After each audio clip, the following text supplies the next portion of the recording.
நம்ம பக்கத்து நாடு பார்த்தீங்கன்னா இந்த எல்லையை பாதுகாக்கிறது மட்டும் 100 செயற்கைக்கோள் வந்து போட்டிருக்காங்க.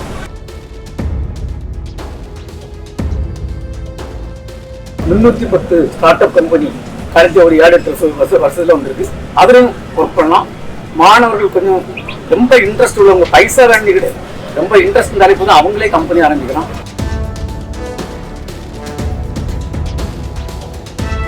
ஈனஸ் ஆய்வு பண்றதுக்கு அப்ரூவல் ப்ராஜெக்ட் இப்போ நடந்துட்டு இருக்கு. இன்னொரு 3 வருஷத்துல செயற்கைக்கோளை அனுப்பி நாங்க ஆய்வு பண்ணிடுவோம்.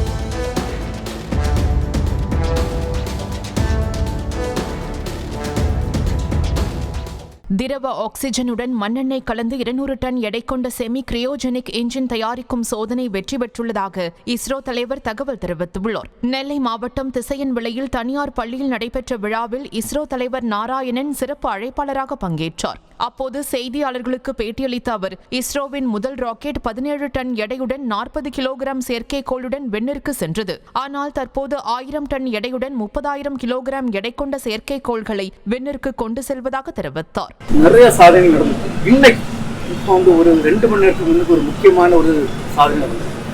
நான் இப்போ இந்த ராக்கெட்லாம் கொண்டு போகணும்னு வச்சுக்கலாம். அதுக்கு எந்திரங்கள் நம்ம லிக்விட் ராக்கெட் என்ஜின்ஸ் சொல்லுவோம். திரவ எரிபொருளினால இயங்கக்கூடிய எந்திரங்கள். அது நம்மகிட்ட இப்போ ஒரு 200 டன் த்ரஸ்ட் தரக்கூடிய, விந்து விசை தரக்கூடிய லிக்விட் ஆக்சிஜன், திரவ ஆக்சிஜன்லையும் மண்ணெண்ணெய் இருக்கு இல்லையா, மண்ணெண்ணெய் சாதாரண மண்ணில் ரிஃபைன்டு மண்ணெண்ணெயில் யூஸ் ஆகக்கூடிய ஒரு என்ஜின் டெவலப் பண்ணிட்டு, அந்த என்ஜின் அது சோதனை செய்யறதுக்கு கிட்டத்தட்ட ஒரு 1000 கோடி ரூபாய் உள்ள ஒரு சோதனை கூடம் மகேந்திரகிரியில் வச்சிருக்கோம்.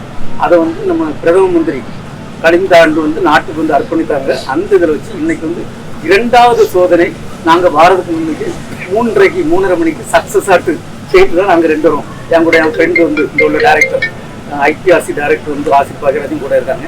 நாங்கள் இந்த சோதனை வெற்றியாட்டு முடிச்சுக்கிட்டு தான் இங்கே இந்த ஸ்கூலுக்கு வந்துடுறோம்.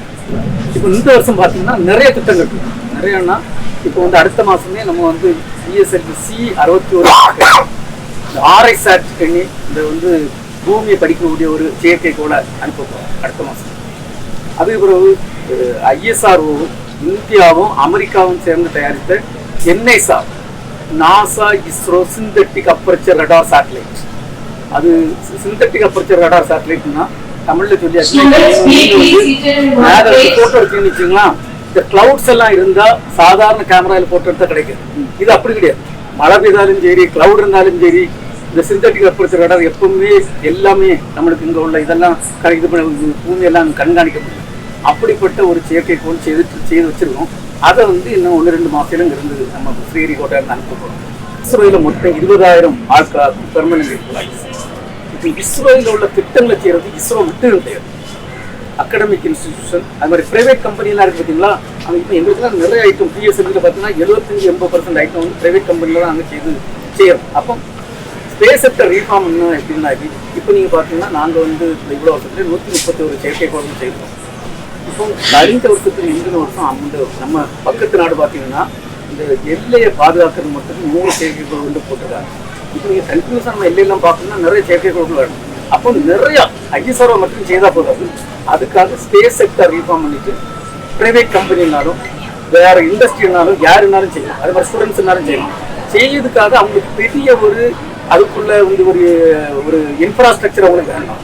அவங்களுக்கு டெஸ்ட் பண்ண அதுக்கு வேணும்னா எங்க இதுல டெஸ்ட் பண்ணலாம். அதுக்கு ஹேண்ட் ஹோல்டிங், அது மாதிரி அவங்களுக்கு ரொம்ப நாலேஜ் வேணும் இல்லை, ஒரு மாதிரி ஐடியா இருந்தாலே போதும், நாங்கள் சப்போர்ட் பண்றோம்.